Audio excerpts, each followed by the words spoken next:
Hi అండి. నేను మీ Kishore. Welcome to Kishore's kitchen. ఇవాళ మనము ఈజీగా, టేస్టీగా ఎగ్ ఆమ్లెట్ ఎలా చేసుకోవాలో చూద్దాం. ముందుగా కావలసిన పదార్థాలు: సన్నగా తరిగి పెట్టుకున్న ఆనియన్స్, రుచికి సరిపడా ఉప్పు, కారము, పసుపు, ధనియాల పొడి, అలాగే సన్నగా తరిగి పెట్టుకున్న కొత్తిమీర, కరివేపాకు. ఇప్పుడు తయారు చేసుకునే విధానం చూద్దాము.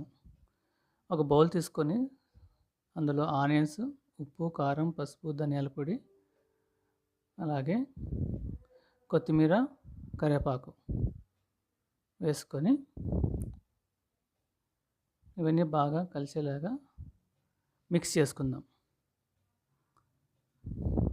ఇలా ఆనియన్స్లో సాల్ట్ వేయడం వల్ల ఆనియన్ చాలా సాఫ్ట్గా తయారవుతుందండి. అందులో సాల్ట్ అవ్వడం వల్ల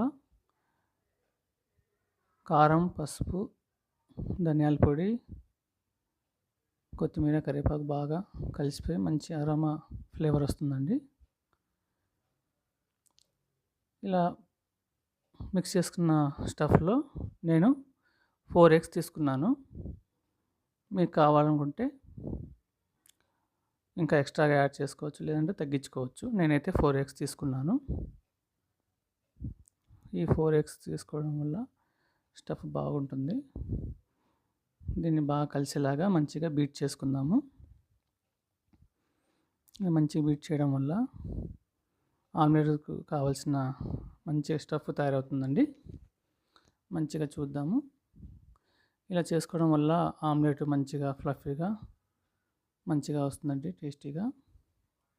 ఈ బీట్ చేసుకున్న తర్వాత ఒక స్టవ్ ఆన్ చేసుకొని అందులో మీద కడాయి పెట్టుకొని, కడాయి హీట్ ఎక్కిన తర్వాత 2 టేబుల్ స్పూన్ ఆయిల్ వేసుకుందాము.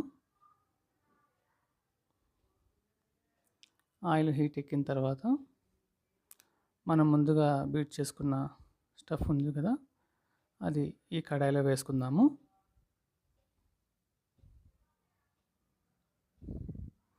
కడాయిలో వేసుకున్న తర్వాత కడాయి చుట్టూ ఆ స్టఫ్ వచ్చేలాగా మంచిగా అనుకొని స్టవ్ సిమ్లో పెట్టుకొని మూత మూసి పెట్టుకుందామండి.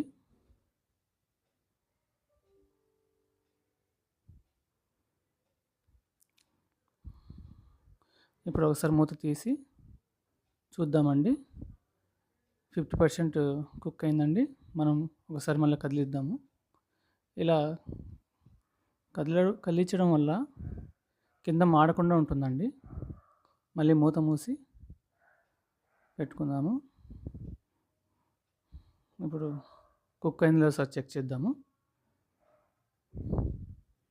ఆమ్లెట్ కుక్ అయిందండి, కింద చూసారా? ఇప్పుడు ఆమ్లెట్ని మనము ఫ్లిప్ చేసుకుందాము. ఫ్లిప్ చేసుకున్న తర్వాత మూత మూసి పెడదామండి. ఫ్లిప్కి ముందు 3 మినిట్స్ అండి, ఫ్లిప్ తర్వాత 2 మినిట్స్ కుక్ చేసుకోవాలండి. ఇప్పుడు 2 మినిట్స్ అయిందండి. ఒకసారి మూత తీసి చూద్దామండి. చూసారా ఆమ్లెట్ ఎంత బాగా వచ్చిందో? ఫ్లఫీగా, చాలా సాఫ్ట్గా మంచిగా వచ్చిందండి. ఇలా చూసుకొని మీరు కూడా ట్రై చేయండి. మీరు ట్రై చేసి నాకు చెప్పండి. లైక్, షేర్, సబ్స్క్రైబ్ చేసుకోండి.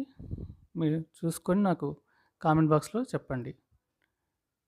Thank you.